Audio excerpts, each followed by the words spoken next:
Out of all the lottery picks from the 2023 NBA draft, only Jarris Walker of the Pacers and Jet Howard of the Magic played in fewer NBA games during their rookie seasons than Taylor Hendricks, the 9th overall pick by the Utah Jazz. He appeared in 40 games for Utah.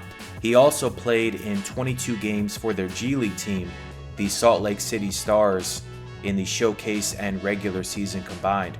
So as far as what he showed throughout the year, 131 of the 240 shots he took for the Jazz this past season were catch-and-shoot three-pointers.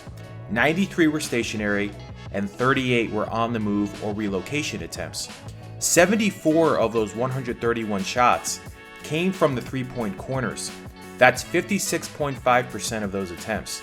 Of the 236 players who took at least 100 catch-and-shoot threes, that was the 23rd highest ratio in the league.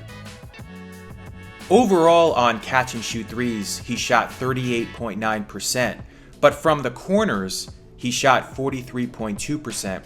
And then if you look at just the times he relocated to the corners off movement, he shot 58.3% from those areas. So right now, offensively, his greatest strength is shooting off the catch from the perimeter.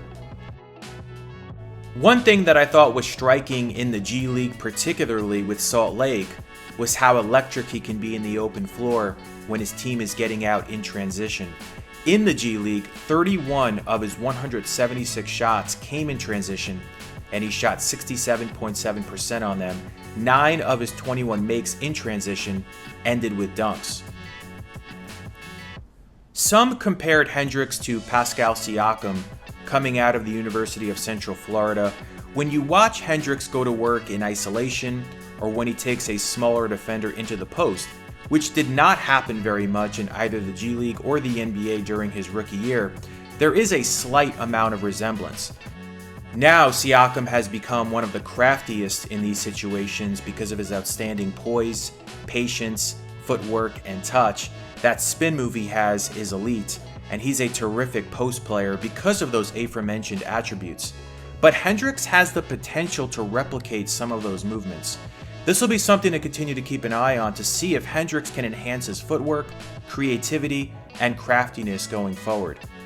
Right now, he's very unpolished, lacks counter moves, and his handles can be very loose, which causes some of his self-creation to look discombobulated. Arguably, the main reason Hendricks was a top 10 pick in the 2023 draft was because of his defensive potential. He totaled 30 blocks and 28 steals in the NBA last season, which for the amount of minutes he played are very good marks. And then in the G League, he had 31 blocks and 20 steals, also very good totals.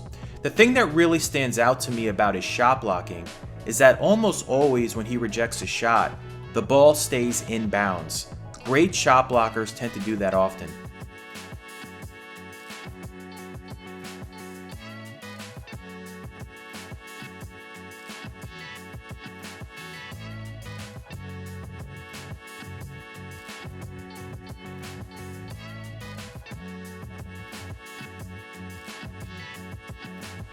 Most important though is that he's capable of guarding in space and on an island. I thought what was interesting, just reviewing games, was that I thought he looked far better at this at the NBA level than the G League. Maybe he was just more locked in and motivated in the NBA, but a few times in the G League, it looked like some ball handlers just kind of breezed right by him. Utah is really going to need him to be a defensive stopper, especially on the perimeter. Opponents shot a league-high 39.5% from three-point range against them. The Jazz also gave up the most points in transition.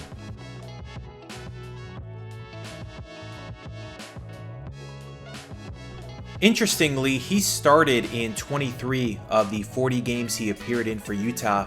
Overall at the NBA level, he averaged 7.3 points, 4.6 rebounds, 0.8 assists, 0.8 blocks, and 0.7 steals, shooting 45% overall from the field and 37.9% from three-point distance. His NBA season high in scoring was 18, done twice.